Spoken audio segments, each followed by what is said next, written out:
leaving you with clearer, beautiful, glowing skin. Like, my skin was better, and it just kept working, and it was pretty amazing. So let's celebrate. So we're paying James Smith. So we're on payroll. We've done Sarah. We've done Lana. And now we're going to do James. A $9.99 value, absolutely free. Here's a result. Way better. I love my skin now. A yellow, like say, warning, and this is saying James is an eligible job holder who must be enrolled into a qualifying scheme with contributions paid on his behalf. So let's view the options. Let's enroll him into a qualifying scheme. Enrollment date.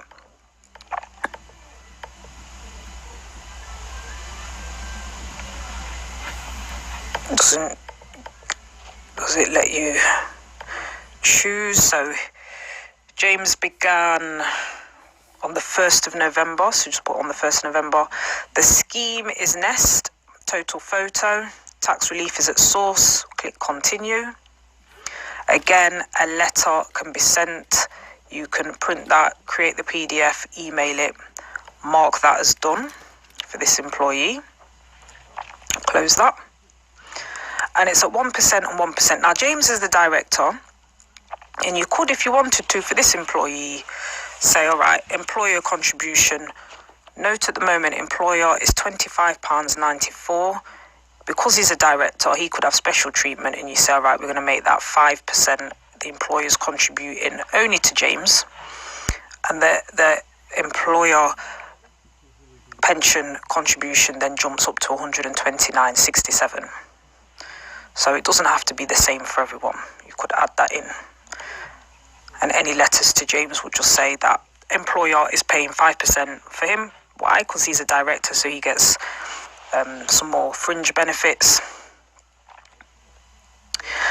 And that is James. That's his totals done. Here, you can always edit the settings if you wanted to change anything to do with rates or the tax national insurance details if you had any letters or anything like that.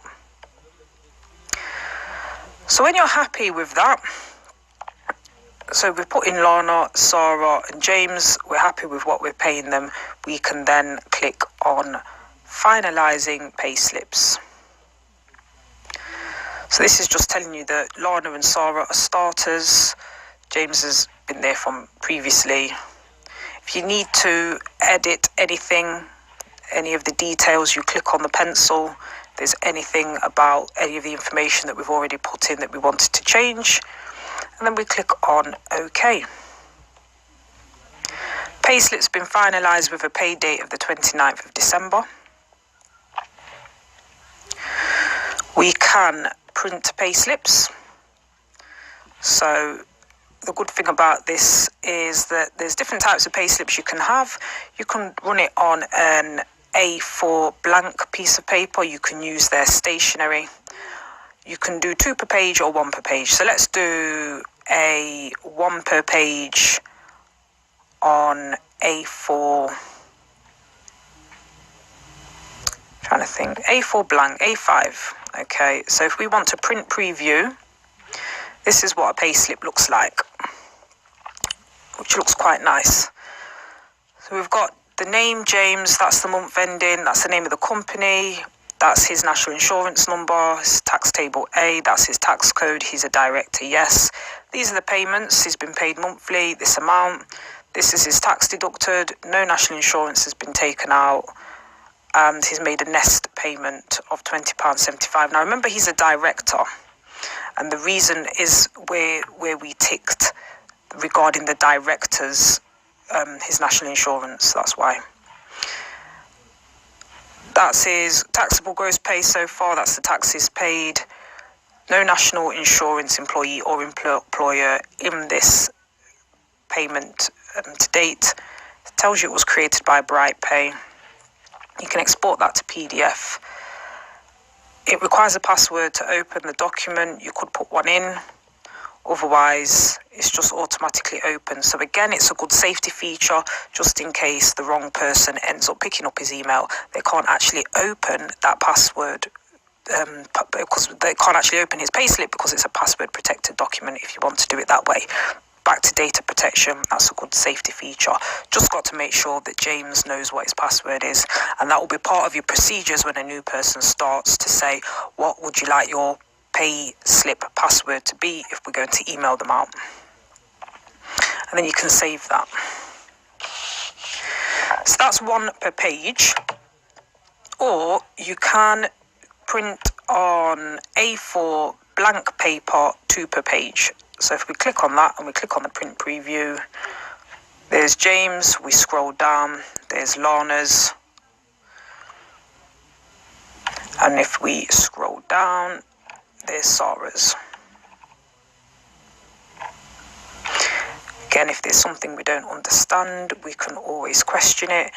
Lana wouldn't be paying national insurance necessarily. She hasn't hit the threshold yet, so that would make sense why no national insurance is paid. That's for Sarah, but Lana has paid national insurance. That makes sense because this is her monthly pay. Her tax code is 0T week 1 month 1.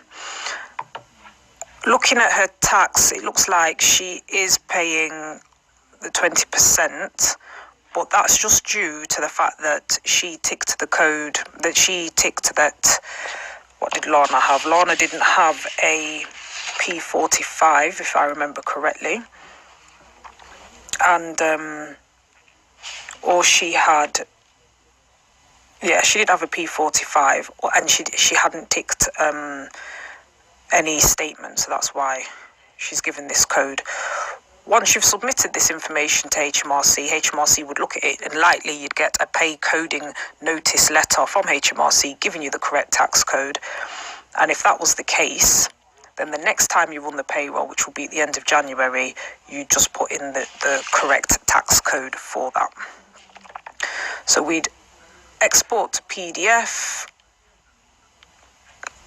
I'm going to just save this as payslips and save. And that's our payslips there. Okay.